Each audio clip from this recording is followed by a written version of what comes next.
أعوذ بالله من الشيطان الرجيم بسم الله الرحمن الرحيم الحمد لله رب العالمين والصلاة والسلام على رسولنا محمد وعلى آله وصحبه أجمعين. Poštovana braćo i sestre, draga omladino, assalamu alaikum wa rahmatullahi wa barakatuh.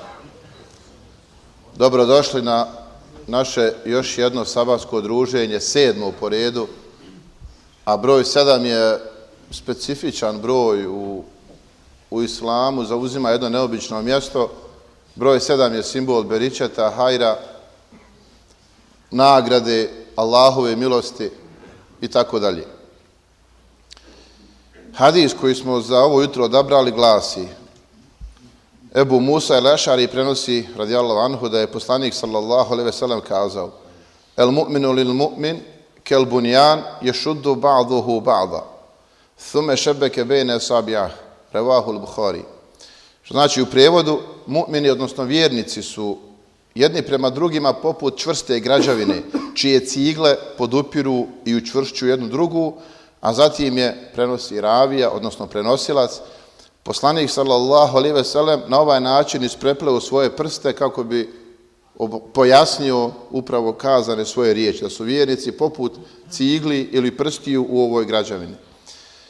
Što se tiče komentara ovog hadisa, na jedan veoma slikovit način, prvo riječima kao što vidimo i čujemo, a onda i demonstracijom, što bi danas kazali, prezentacijom, koja također ima svoju težinu i poruku, najbolji učitelj i uzor Muhammed sallallahu alejhi ve sellem podučava nas o našim međusobnim odnosima, kakvi trebaju biti i kakvi trebaju izgledati.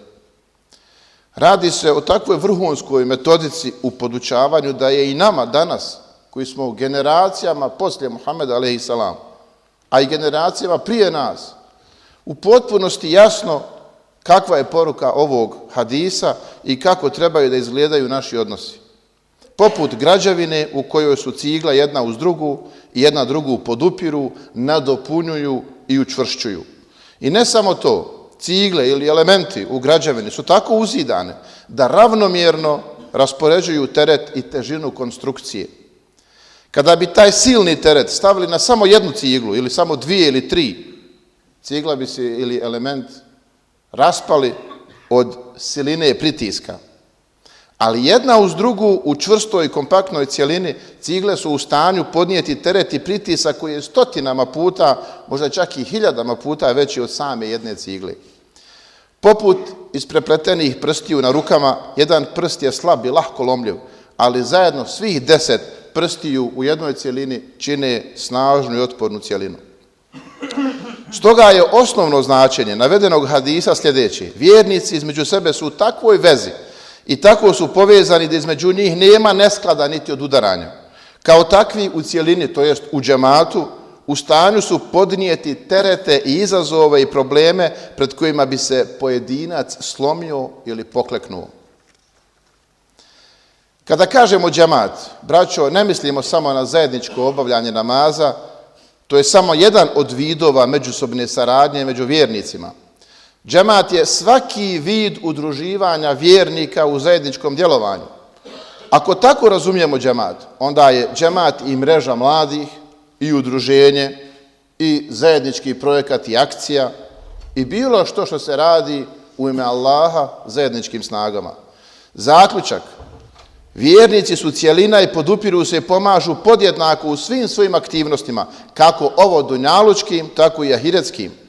Pa zar ova, evo, naša akcija zajedno na sabah nije međusobno pomaganje i podsticanje na ahiretsko dobro, a u sebi naravno nosi i ovo svjetska dobra i koristi poput druženja, upoznavanja, razgovora, onog što nam inače fali u ovom našem vremenu.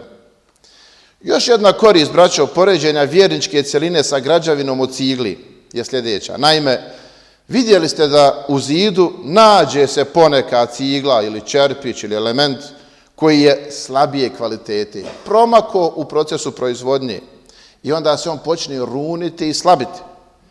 Ali to ne znači rušenje čitave građevine. Zašto? Zato što ostale cigle ili čerpići u građevini između sebe rasporede taj teret i težinu i građevina opstaje i dalje, makar se i našla poneka oštećena cigla ili kamen u zidu.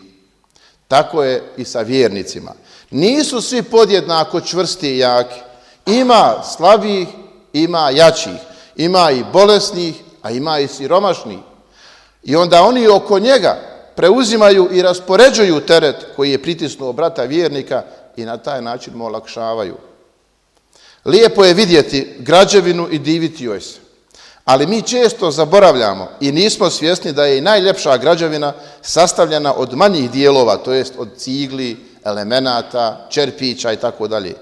I da bi se dobila lijepa građevina koja je čvrsta i otporna, mora se posvetiti pažnja svakoj onoj cigli, odnosno svakom onom dijelu od koji se ta građevina sastoji. Da budem iskren, mi smo zaista ponosni na mrežu mladih koju imamo u našem džematu. Ali ne zaboravimo da je ta mreža mladih izidana i sastavljena od pojedinaca, od jedinki koji zajedno čine jednu prelijepu građevinu. Vođeni jednim od hadisa Muhameda sallallahu alejhi ve sellem u kojima on kaže tehadu tehabu, što znači u prijevodu dajte poklone jedni drugima pa ćete se međusobno voljeti. Hadis prenosi Buharija. Mi smo za ovo jutro, kao što rekoh, 7. po redu, koje je simbol beričeta i Allahove nagrade, pripremili nekoliko skromnih nagrada, poklona za 3 naše, po znacima navoda, cigle u građevini koja se zove mreža mladih. Za 3 momka koji zajedno sa ostalima, naravno, čine ovu prelijepu cijelinu i prelijepu građevinu koju se svi divimo. I ja ću sada, evo, na kraju jutrošnjeg dersa pozvati te momke da preuzmu svoje nagrade. Unutar koverte ima jedna poruka, pa ćemo ih zamoliti da i tu poruku, naravno, pročitaju.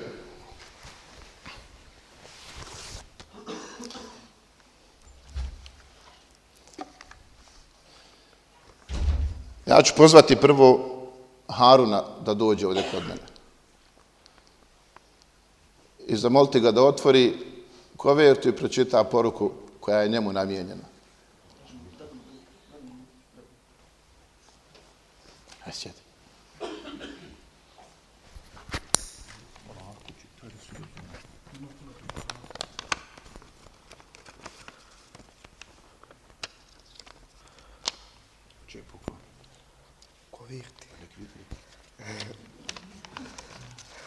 Odmah sakrio. Kad god je trebalo nositi bilo stolice ili klupe, Efendija i Belmin me zovu. Doduše, zvali su me i kada treba ručati ili kolače eliminisati. Hvala im i za jedno i za drugo i slobodno nek opet zovu. Nagradili smo Haruna jednom skromnom novčanom nagradom od 20 maraka da Allah Đelešanuhu dadne svako dobro i mi ne sumnjamo u njegovo odazivanje i naravno zvaćemo ga opet. Drugi naš momak je Denaj koji treba da dođe ovdje kod mene.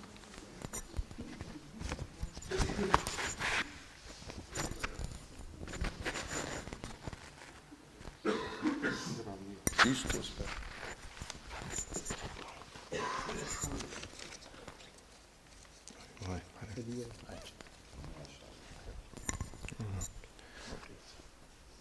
Da li je sreća ili nesreća? Da li je sreća ili nesreća što živim preko puta našeg međlisa?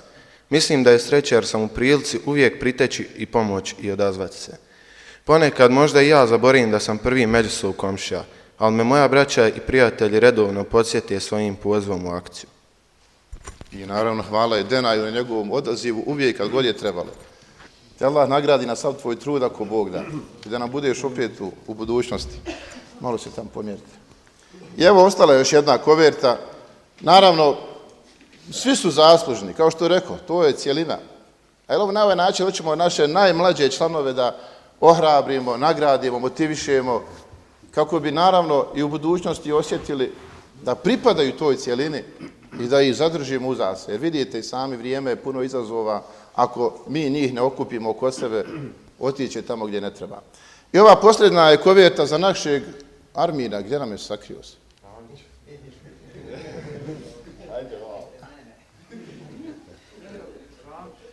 Ja, Armin Ramić, znaš li ga ti možda?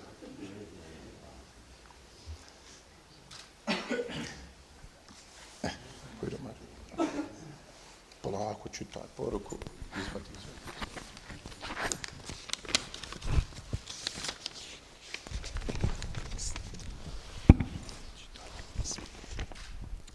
Za angažman i trud našeg brata Arminja, njegov nesebični hizmet ovom džematu proteklih godina za sve ono što čini za dobro zajednice. Mreža mladih džemata Vitez u saradnji sa agencijom Royalty of Bosnia su počašćeni, jer su u mogućnosti da Armina Ramića nagrade odlaskom na umru. Tekbir! Tekbir! Tekbir!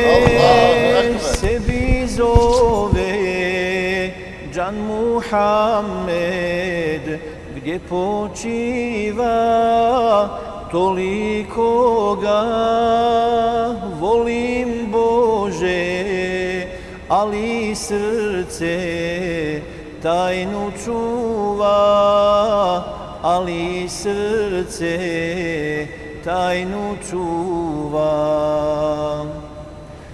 Na bakijskom ću mezarju predat rahmet ashabima i proučit dovu tiho svim bosanskim šehidima, svim bosanskim šehidima. Napojit ću zemzem vodom ovu žednu dušu moju, daj nam Bože s Kevser vrela da talimo žeđu svoju, da talimo žeđu svoju.